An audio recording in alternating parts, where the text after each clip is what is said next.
Hello!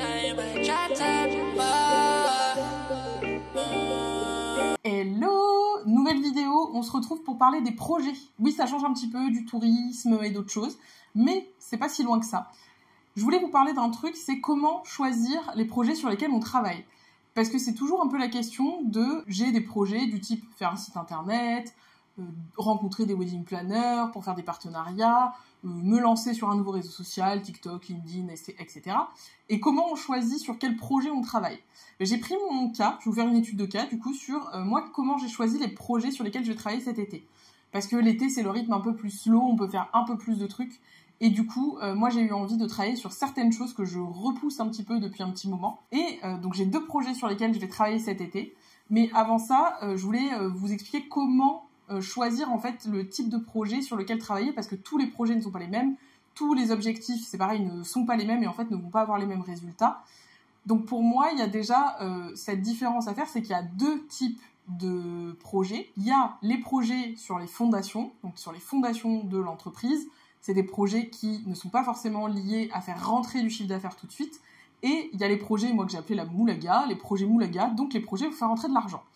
Typiquement, faire une nouvelle offre, sortir une nouvelle offre, c'est un projet moulaga, ça fait rentrer de l'argent. Développer son site internet, même si à terme le but c'est d'avoir des clients, ça fait pas à l'instant T rentrer des clients parce que vous mettez à jour votre site internet. Donc moi cet été j'ai choisi 2 projets qui ne sont pas du tout liés à faire rentrer du chiffre d'affaires. À terme, oui, mais à l'instant T ces projets-là ne sont pas liés au chiffre d'affaires, ce n'est pas de la création d'offres. J'ai choisi, alors je vais vous montrer d'où je suis partie déjà. Remontons un peu le temps avant de vous dire ce que j'ai choisi. Je vais vous montrer ce que j'ai listé comme idée de projets sur lesquels je pouvais travailler et sur lesquels je voulais surtout travailler, parce que c'est quand même important de travailler sur les trucs qu'on a envie, c'est quand même mieux. Donc les projets que j'avais envie de faire cet été. Et il y en a pas 250, il y en a quand même quelques-uns, on va pas se mentir, il n'y a pas 2 projets, hein. J'avais pas mal d'idées pour cet été, mais comme il faut raison garder et qu'en fait les journées ne font que 24 heures et que j'aimerais bien un petit peu lever le pied aussi cet été, je ne vais pas tout faire, parce que ce n'est pas humainement possible. Alors, j'ai repris ma petite fiche de toute beauté, ça va s'afficher en même temps que je vous les lis. Alors, un des projets que je voulais travailler, c'est travailler mes systèmes pour mieux déléguer. Qu'est-ce que ça veut dire, travailler mes systèmes? Donc, travailler mon organisation, en fait, tout ce qui est plutôt, effectivement, la documentation de mon entreprise pour mieux déléguer les choses à Ambre avec qui je travaille. Donc, remettre à jour de la documentation, créer des process supplémentaires, améliorer l'espace de travail, voilà. Avoir un meilleur confort de travail. Faire 1 mois de journaling business. C'est un projet qui a rien à voir, entre guillemets. C'est un défi que j'avais envie de me lancer, c'est de tous les jours répondre à une question business, donc dans mon carnet de journaling. 3e chose, c'est faire un audit qualité des formulaires clients de 2023. Ça veut dire reprendre tous les formulaires que j'ai eus de tous les produits que je vends, formation complète, module de formation, session de conseil, et faire un grand état des lieux de est-ce qu'il y a des choses à améliorer, est-ce qu'il y a des idées que je garde pour potentiellement améliorer certains modules, est-ce que je fais des retours à certaines personnes. Alors, les retours, généralement, sont faits quand je reçois les questionnaires, donc il n'y a pas de retour à faire, mais est-ce que j'améliore des choses en lien avec ces questionnaires? Où en est la satisfaction client? 4e chose, préparer le challenge de septembre. Donc, je vais pas trop en dire là-dessus, parce que ça va être fait, de toute façon, c'est déjà un projet qui est, qui rentre dans le cadre d'une sortie de septembre, donc je vais pas dire de quoi ça parle, parce que sinon, vous allez tout savoir, mais on va dire que je vous le dis pas, mais ça va parler de CRM. 5e projet, améliorer le classement des process pour plus de fluidité. Parce que là aussi, il a commencé à y avoir beaucoup de choses dans les process et il faudrait que ça soit un petit peu mieux rangé. 6e chose, mettre au propre les notes de mes 2 dernières lectures business. J'avoue que je note pas mal de trucs. En fait, je lis pas beaucoup de livres business. Je vous avoue que je me dis pas tous les jours, je lis 10 pages ou un chapitre. J'ai quelques livres que j'aime bien. J'ai fait une lecture il y a pas longtemps que j'ai beaucoup aimé qui est One Page Marketing, le marketing en 1 page. J'ai commencé un peu à synthétiser les notes parce qu'en fait j'ai surligné beaucoup de choses dans le livre et j'aurais pas dû faire ça. J'aurais dû faire différemment parce que du coup j'ai noté plein de trucs mais c'est pas pratique. Bref, donc mettre au propre. Et la dernière chose, le dernier projet, c'était communiquer sur LinkedIn. Donc parce que je ne communique pas sur LinkedIn, parce que ce réseau me fait peur, parce que je ne m'y sens pas à l'aise, parce que je pense que je ne le comprends pas, j'ai plein d'a priori. Voilà, c'était les 7 choses sur lesquelles je voulais travailler cet été. Je ne vais pas tout faire parce que clairement je ne peux pas tout faire, c'est pas possible. J'ai pas envie de me dégoûter non plus de faire que des projets cet été. Donc j'ai choisi 3 choses que je vais faire cet été, et en vrai ça fait 4. Mais il y en a une, c'est pas un vrai projet, c'est un petit défi pour moi-même. La première, c'est travailler mes systèmes pour mieux déléguer. Ça, je veux le revoir et je pense que je vais faire ça tranquillement début août. En plus, Ambre vient passer quelques jours chez moi début août. Donc je pense qu'on pourra faire un point ensemble, revoir avec elle l'organisation, améliorer certaines choses, remettre un peu d'ordre dans tout ça. Faire un mois de journaling business, je vais le faire au mois de juillet. J'ai très envie de faire ça. Et aujourd'hui, on est le 4 juillet, j'ai déjà commencé, pour tout vous dire. J'ai mis en route je me suis fait un joli PDF avec 31 questions. Et tous les matins, je commence ma journée avec donc la question du jour et je me laisse un quart d'heure pour faire mon petit journaling business. Et on verra à la fin du mois si j'en tire des réflexions, si j'en tire des idées, des améliorations. Et je pense que je le referai de temps en temps. C'est un bon challenge. Je l'ai partagé en newsletter. Je vous mettrai le lien de la newsletter si vous voulez sur le journaling. Et du coup, il y a le doc dedans si vous voulez vous aussi faire ce challenge. Et puis si c'est pas en juillet, vous le ferez à un autre moment. Faire un audit qualité des formulaires clients, ça absolument je vais travailler sur ça aussi. J'ai fait pareil l'année dernière, j'avais fait un gros point sur tous les questionnaires que j'avais reçus, enfin tous les retours que j'avais eus. En fait, ça m'arrive souvent au goutte à goutte, au compte-goutte, pas au goutte à goutte c'est pour le jardin, au compte-goutte de récupérer les données des formulaires clients et en fait d'ajouter les infos quand c'est nécessaire. S'il y a des choses à améliorer, je le fais assez souvent au fil de l'année en fait. Préparer le challenge de septembre, ça en fait c'est déjà dans les tuyaux, donc pas quelque chose que je vais faire cet été. Améliorer le classement des process, c'est pas quelque chose que je vais faire cet été non plus. Mettre au propre mes 2 dernières lectures business, je pense pas le faire cet été non plus. Et la dernière chose, communiquer sur LinkedIn. Alors oui, ça c'est quelque chose que je vais faire cet été. Je me suis d'ailleurs trouvé une team de buddies, donc de copines pour faire ça, parce que je pense que toute seule, honnêtement, je le ferai pas. Soyons très honnêtes. Donc je me suis trouvé des copines avec qui faire ça et je vous invite à faire pareil si vous avez des choses que vous voulez faire et que vous avez du mal à vous y mettre parce que vous repoussez tout le temps et parce que quand on est tout seul c'est hyper facile de repousser.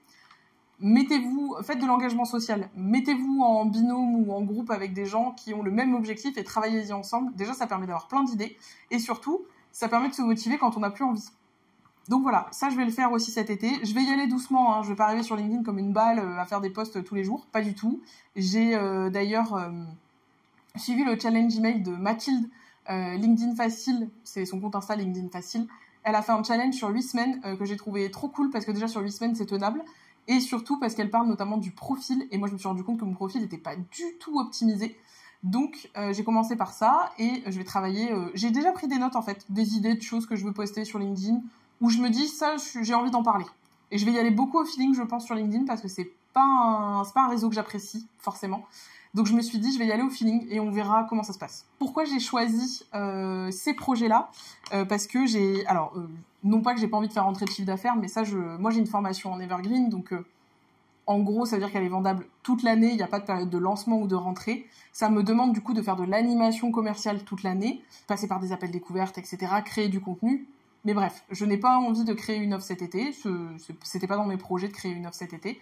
La seule formation que je voulais créer cette année, elle est déjà créée, elle est déjà sortie, c'est Amour de voyage. Je vous remettrai le lien si vous voulez aller voir, c'est une formation dédiée au voyage à deux, au voyage de couple, au voyage de noces. Elle est déjà sortie. Donc cet été, moi je voulais vraiment travailler sur les fondations parce que c'est quelque chose que j'ai un peu repoussé ces derniers temps. Parce qu'honnêtement, depuis qu'on est rentré de vacances, donc mai-juin, je me suis laissée avaler par le temps. Vraiment, ça a été un mois hyper dense, il y avait plein de choses à gérer. Le lancement, plein de trucs à côté, le séminaire, enfin bref, ça faisait beaucoup. Juin s'est passé comme une balle aussi, je sais pas où est passé le mois de juin, donc là on est au mois de juillet. Voilà, breaking news, c'est l'été. Je pense que d'ici quelques temps, ça sera bientôt l'automne, ce qui me ravit au plus haut point. Mais du coup, cet été, voilà, j'avais envie de reposer des choses, de travailler plutôt sur les fondations, aussi parce que je vais changer de statut, ça n'a rien à voir en soi, mais voilà, j'ai besoin de remettre les choses bien au clair, bien à plat avant de changer de statut, parce que pour moi, ça représente un truc, je pense, bien plus important que ce que c'est en réalité. Mais bref, j'avais envie de travailler sur ça. Dans les projets que vous pouvez mener, il y a 2 types de projets, c'est ce que je disais, il y a le côté, je veux faire rentrer de l'argent, donc je crée une offre, ça peut être une offre de conseil, ça peut être une offre ponctuelle, par exemple sur l'été, du type, si vous êtes travel planner, une offre de conseil pour du voyage en dernière minute, par exemple. Et ça, c'est quelque chose qui va vous permettre de rentrer du chiffre d'affaires tout de suite. Une offre qui peut générer du chiffre d'affaires, ça peut être une offre sur le voyage en dernière minute. Des sessions de conseil sur le voyage de dernière minute, dispo entre, juillet et septembre, par exemple. Ça, c'est une offre qui va faire rentrer du chiffre d'affaires tout de suite. C'est une offre que vous allez vendre. Moi, là, dans ce que je veux développer, il n'y a rien à vendre. Travailler mes systèmes, c'est pas pour vendre. Le journaling, pas du tout pour vendre. Les audits de qualité, c'est pas pour vendre. Et communiquer sur LinkedIn, c'est pas pour vendre. Voilà. Je ne vais rien vendre de plus avec ces projets-là. Mais c'est des projets qui vont me permettre de soutenir mon organisation, de mieux déléguer à Ambre, de mieux classer les infos et d'investir aussi un réseau social que je trouve intéressant mais sur lequel je ne vais pas par peur. J'ai choisi aussi ces projets-là parce qu'en termes de trésorerie, moi j'ai une trésorerie qui est confortable, j'ai pas besoin entre guillemets de faire rentrer de l'argent maintenant. J'ai eu un lancement en mai, donc il y a de l'argent qui est rentré avec le lancement. J'ai des paiements qui sont des paiements étalés, donc j'ai de l'argent qui rentre en fait de façon récurrente. Aujourd'hui, j'ai pas besoin cet été de faire rentrer de l'argent, même si j'avais une petite idée. Donc je la garde, mais ça sera pas pour cet été parce que j'aurai pas le temps de développer quelque chose. C'est surtout, en fait, il y a deux choses. C'est soit vous avez besoin de faire rentrer de l'argent et effectivement, il vaut mieux se focus sur des projets de type création d'offres, promotion d'une offre. Ça peut être de la promotion même en pourcentage de réduction ou promotion en parler plus. Où vous avez de la trésorerie et vous pouvez vous permettre du coup de ne pas forcément focus sur une nouvelle offre actuellement et travailler sur développer votre site, développer une newsletter, investir un nouveau réseau social, améliorer vos carnets de voyage, que sais-je. Il y a plein de façons et il y a plein de choses en fait sur lesquelles vous pouvez travailler qui ne sont pas là pour faire rentrer de l'argent directement. Donc moi il y a un truc que j'aime bien faire l'été et je vous invite à le faire, c'est les questionnaires satisfaction. Parce que c'est un truc, on en reçoit, on est content, on a un super avis. Moi, les questionnaires satisfaction, ce que je fais, c'est que je les traite par type de formation, puisque j'ai plusieurs produits de formation. Je traite en premier tous les retours sur la formation complète. Et là, il y en a plusieurs. Il y a plusieurs questionnaires tout au long de la formation pour avoir des retours, savoir comment ça va, s'il y a des choses à améliorer, etc. Ensuite, je traite tous les retours sur les modules à l'unité. Et ensuite, je traite tous les retours sur les sessions de conseil. J'en ai fait quelques-unes déjà cette année de sessions de conseil, donc j'ai quelques retours déjà, et j'en ai fait 2 notamment au mois de mai, 3 au mois de mai, donc j'ai des retours aussi là-dessus. Et en fait, ce que je fais, c'est que j'analyse les questionnaires, et qu'est-ce que je garde ? Je garde une partie qui va être sur comment les gens parlent de mon offre, comment les clients qualifient mon travail, la qualité de mon travail, la quantité de travail, comment sont interprétées et ingérées les infos. Donc ça, c'est un petit peu tout le champ lexical qu'utilisent mes clients pour parler de mes offres ou parler de leurs besoins, de leurs freins, que je vais pouvoir réutiliser en communication ou que je vais pouvoir réutiliser pour créer d'autres offres, par exemple. Et ensuite, c'est vraiment toutes les idées et suggestions pour améliorer la formation. Alors, il y a des choses qui sont de l'ordre, par exemple, du développement sur la plateforme. Moi, j'utilise une plateforme externe, donc ça, c'est des choses sur lesquelles je n'ai pas de prise. Je ne peux pas faire de modifs de ce type. Mais par contre, parfois, c'est des idées sur réagencer la formation, sur des contenus spécifiques qui peuvent être créés en plus, sur des questions. Si je vois qu'une question revient souvent, ce que je fais, c'est que je la garde et je la traite en live, en étude de cas. Et si ça intègre un module de formation, j'informe les apprenants et je leur dis, voilà, dans tel module, maintenant, vous avez telle question qui est traitée. Il y a eu beaucoup de demandes, donc je l'ai traitée. Ça me permet aussi de valider que l'offre de formation, elle répond bien aux besoins.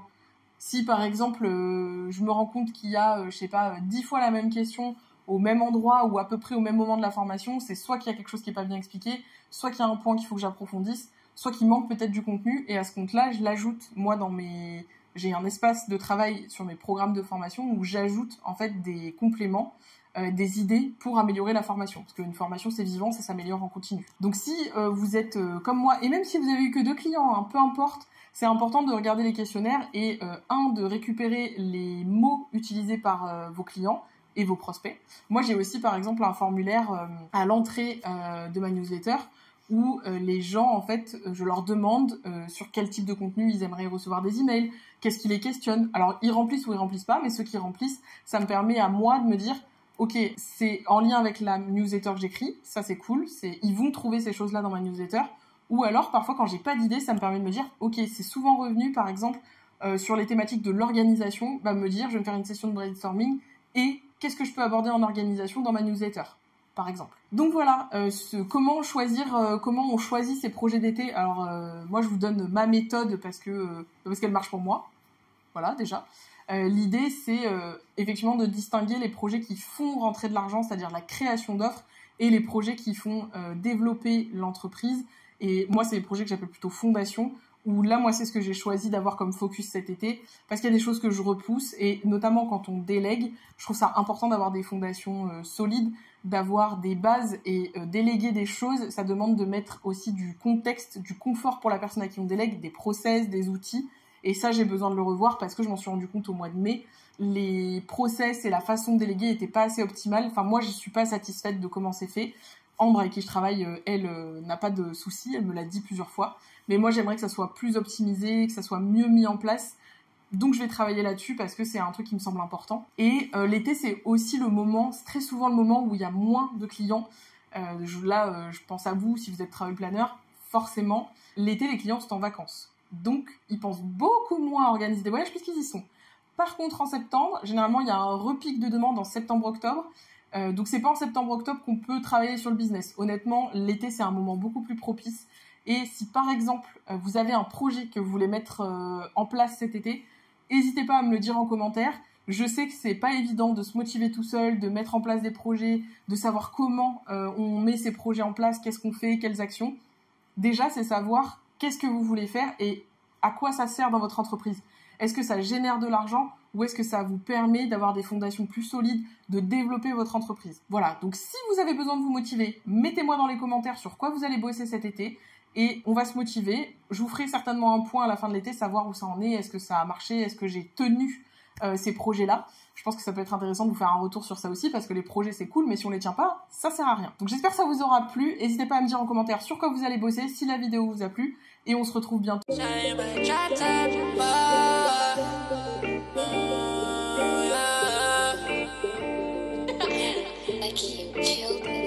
Shawty in my drop top, yeah, we sticking like